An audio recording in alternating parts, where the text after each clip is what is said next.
Pessoal, boa noite, a paz do Senhor. Uma noite abençoada de quinta-feira para vocês. Que o Senhor possa ministrar essa palavra aos nossos corações. Eu peço que você curta o vídeo, se inscreva no canal. A palavra de Deus, ela diz assim no livro de Jó, capítulo 16, versículo 21. Ah, se alguém pudesse contender com Deus pelo homem, como o Filho do Homem contende a favor do seu amigo. É surpreendente como alguém que viveu séculos antes de Jesus vir ao mundo, pudesse escrever coisas como Jó escreveu. Acredita-se até que Jó foi contemporâneo de Abraão, viveu no mesmo período ali de Abraão.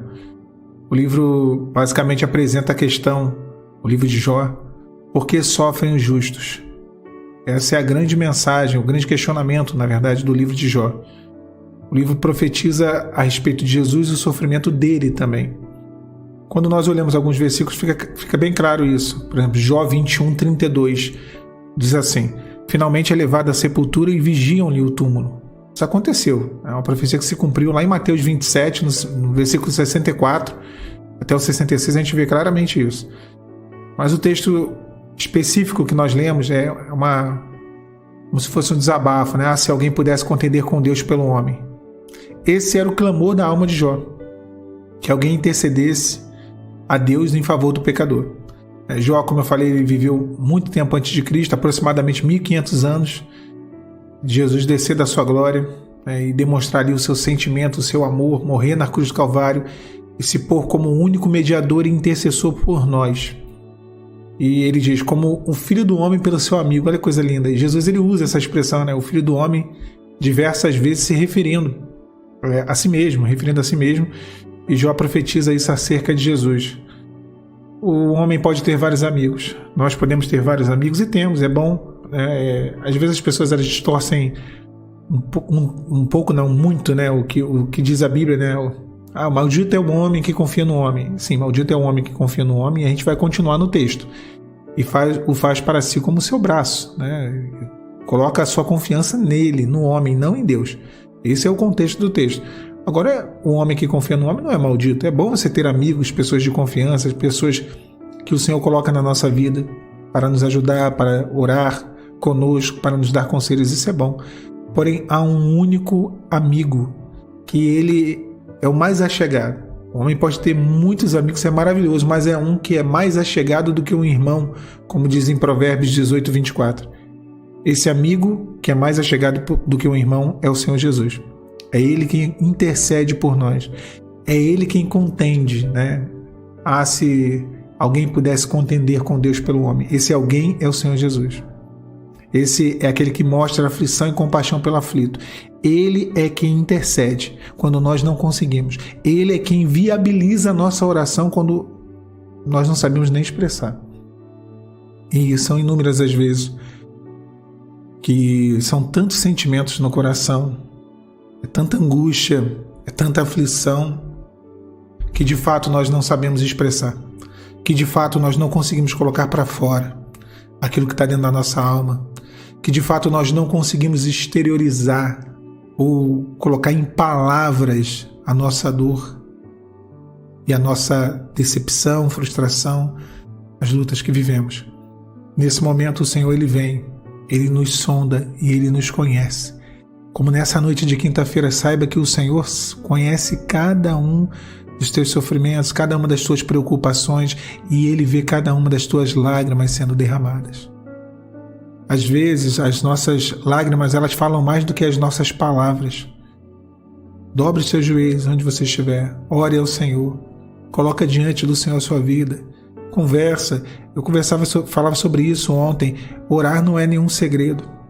Oração é uma conversa.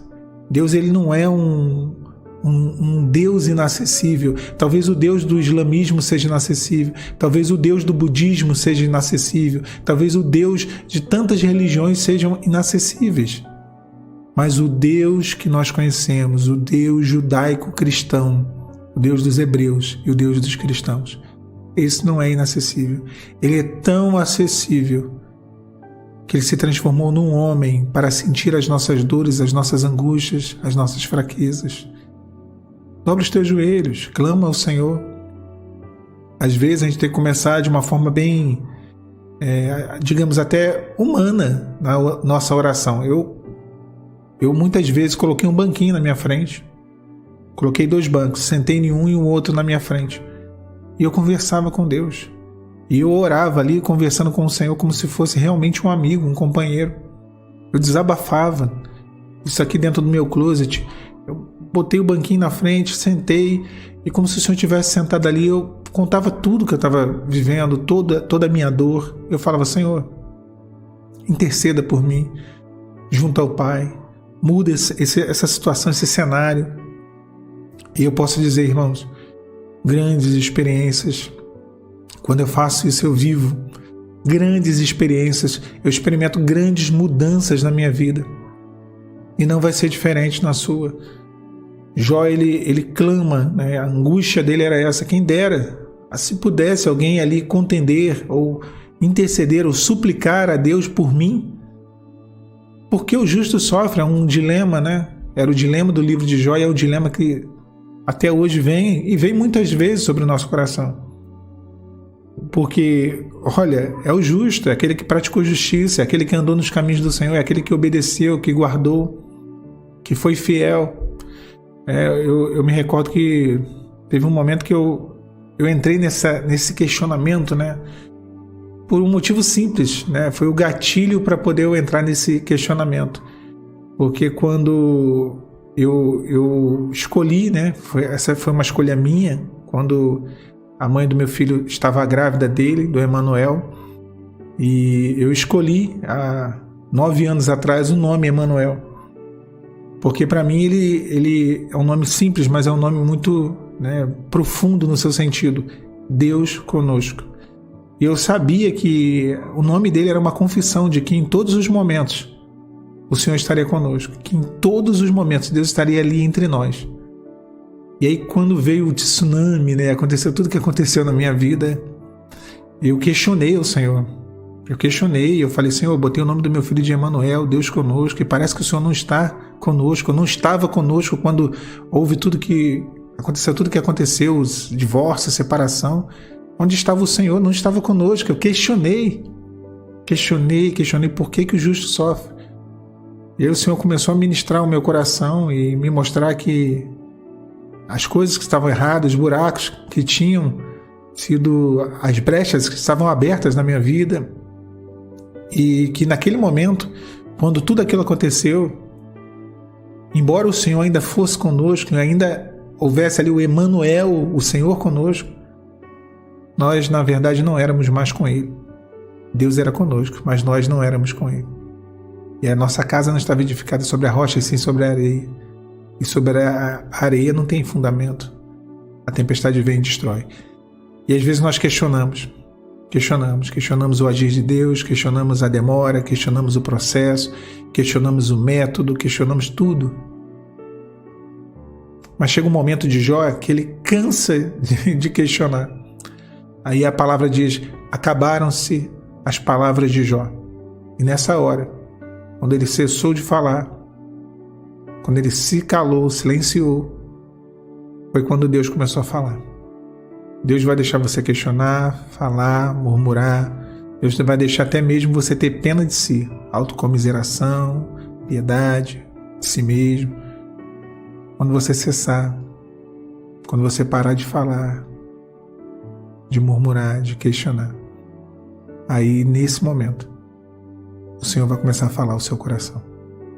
E tudo que Ele falar, como no caso de Jó, vai promover uma verdadeira mudança da tua experiência com Deus, daquilo que é Deus para você, daquele que é Deus na sua vida.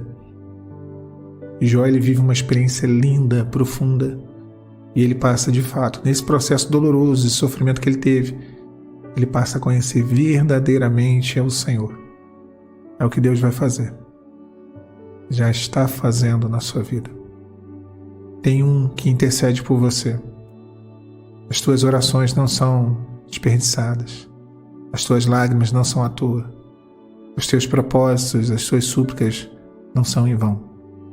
Tem um que intercede por você. Intercede junto ao Pai, para que você encontre favor, para que você encontre graça, para que você seja abençoado. Que Deus te abençoe, meu irmão, minha irmã, nessa noite. Que seja uma noite de renovo, de paz, de descanso na presença do Senhor. A paz do Senhor Jesus.